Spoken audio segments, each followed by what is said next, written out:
Making psychology or self-help content is a nightmare, and it is why I have thrown out way more video ideas than I've ever ended up actually recording. It also really has nothing to do with the qualifications or even the scientific accuracy of the information that is being delivered to you. It really just has to do with the audience itself. To explain what I mean by that, I'm going to show you this iceberg. And the point of the iceberg is to say that all of the things beneath the water are things that are going to be different for every single individual, and they're all relevant to the things up top. So many times I have landed upon an idea that I feel like is really simple, that I can record a video about, anybody can watch it, and they will be able to benefit from the information that I am delivering. And 75% of the time, I get in front of the camera and I realize that what I am saying is a fucking minefield for most people that are going to see it. The video that I wanted to record today that I ended up completely scrapping was about baby steps, talking about how setting really small logical goals that you can't really fail on is not a strategy that works for a lot of people. In a nutshell, what I was going to say is that the progress you make isn't satisfying, and so that an alternate strategy you can use is to adjust the difficulty so that it's doable but still challenging. That is incredibly practical. It is based on tons of research in psychology. There's nothing wrong with that advice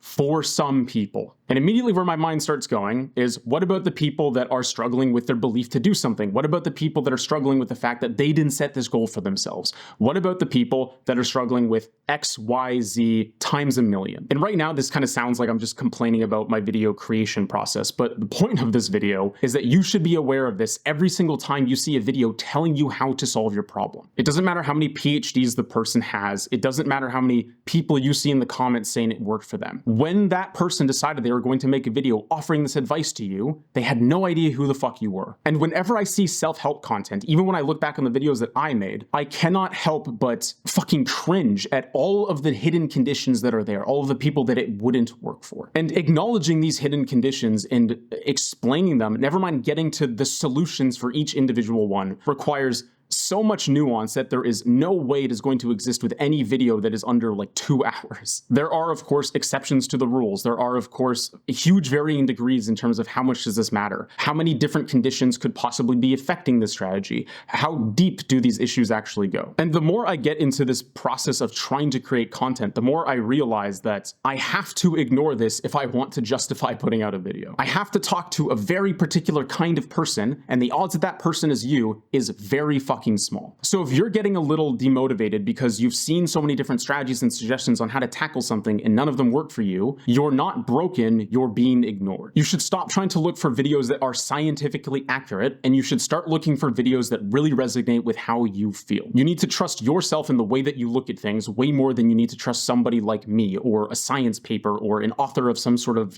goal-setting book. So while I work on this process of trying to figure out how to make videos that I can actually stomach, I would like you to subscribe to be a part of it, to comment to tell me what kind of things you want to hear from somebody like me. I would really like to focus on making videos that are about principles that help people adapt and think better. And if you would like to see an example of how I kind of explain ideas like that, you can check out my website. It has a free download for just an analogy that explains motivation a little bit better. So I would like you to check that out. That's everything I have to say. Thanks for watching.